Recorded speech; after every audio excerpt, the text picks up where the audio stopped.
Assalomu alaykum. Hozir men sizlarga bunaqa oddiy mashinkada yuponka bekitishni o'rgataman. Bunaqa mashinkada hamma ham yopolmaydi. Hozir birgalikda yopamiz yuponkalar. Birinchi bo'lib bu yog'ini chap tomonga burab ochib olamiz. Va buni yuponkamizga qo'yamiz. Qo'yganimizdan so'ng burab mana qop-qopga tekkizib olamiz. Va yonga tekkizib olganimizdan so'ng aylantiramiz. 3 marta. Va yana bir marta tepaga buraymiz. Yana aylantiramiz. 3 marta. Yana bir marta buraymiz. Yana 3 marta aylantiramiz. Yana bir marta buraymiz. Yana 3 marta aylantiramiz.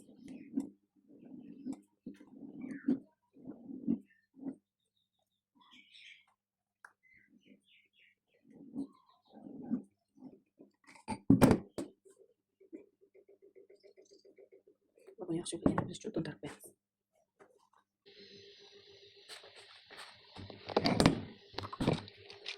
Shekilni ochib olamiz. To'nkaga qo'yamiz. Qo'yganimizdan so'ng buni tepaga buriladi. Bu yerga bunday holatga keladi. Kelgandan so'ng 3 marta aylantiriladi. Va yana bir marta buriladi. Yana 3 marta aylantiriladi. Yana bir marta buriladi.